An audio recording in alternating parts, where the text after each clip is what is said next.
Autoline Daily is brought to you by Bridgestone, passion for excellence. Here are today's top headlines. Car sales are screaming ahead in Asia. STP and Armor All are up for sale. And Mazda will bring a diesel to the American market. Up next, we'll be back with the news behind the headlines.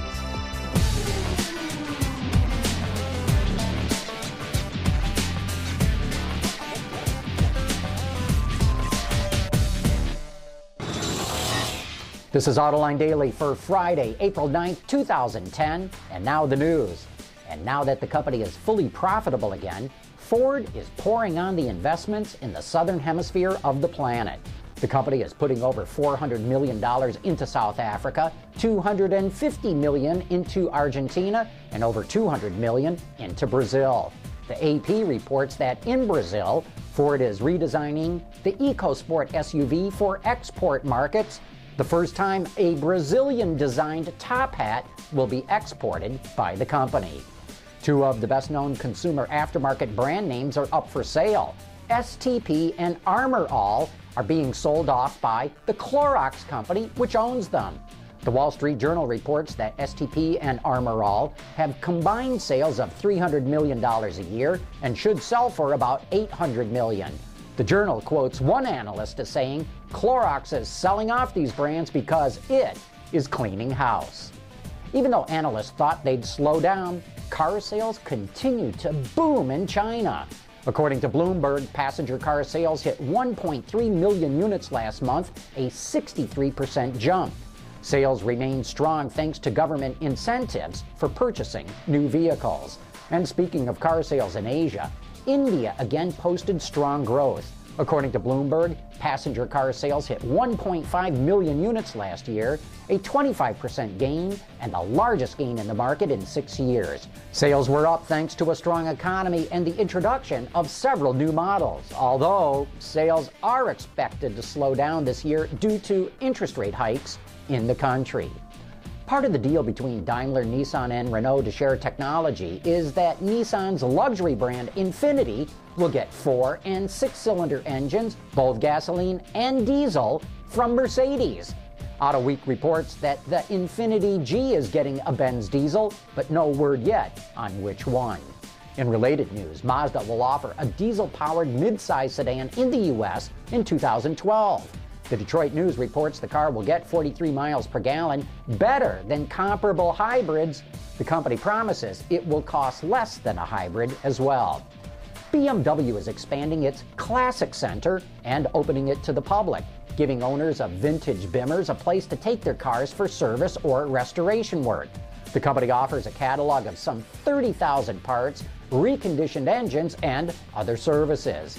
It estimates that there are at least 600,000 classic BMWs on the road today, roughly 10% of the pre-1980s cars built.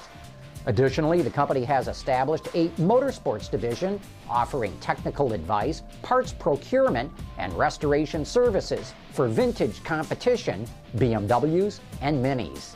Coming up next, we're going to take a look at how Ford managed to improve its quality to the point that it matches or beats Toyota and Honda. You know, it's all about getting customer feedback into the design process. Introducing Bridgestone's third generation of run-flat tires with groundbreaking new Bridgestone technologies. Bridgestone run-flat tires offer improved ride comfort, lower rolling resistance, and improved wear while giving you the peace of mind and comfort you need. On Autoline Detroit this week, my guest is Benny Fowler, the Vice President of Quality for the Ford Motor Company. In the following clip, he talks about how they get input from all over the company and also make sure that customer feedback is available to designers, engineers, and the manufacturing people. Well, the great thing about our research is it's not just done by marketing teams.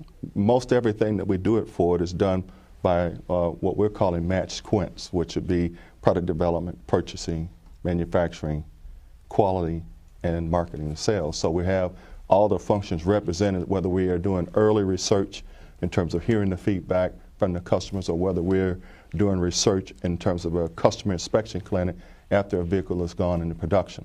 Everybody's there They're getting the same voice of the customers, and then you can actually video what you're hearing, so just in case someone is not present at the event, we can actually do the videos and play the videos back, so you actually have customers speaking directly to the designers or in manufacturing or wherever we're getting the research from. And this resides in a way in a place that designers or engineers can easily access? Yes, I mean, most of the research goes directly to our design studios where we react to it. If we're in a post-launch phase, that information goes right into the manufacturing location, and we'll have our joint personnel teams there, from all the functions that are at the inspection clinics, and so you get real-time feedback, and it goes in, and we make adjustments, whether it be in manufacturing or in the supply base or in the design element, the design parts of our process. You can catch that entire interview on our website at AutolineDetroit.tv. Well, it's Friday, and you know what that means. It's time to answer this week's trivia question. We asked you to tell us what the letters CHMSL, CHMSL, stand for. It's a piece of safety equipment that came onto cars in the 1980s, and the correct answer is CHMSL stands for Center High Mounted Stoplight. And the winner is James Day of Watauga, Illinois. Congratulations, James. You just won an Autoline Detroit coffee mug. And that is it for today's top news in the global automotive industry. Thanks for watching. We'll see you next week.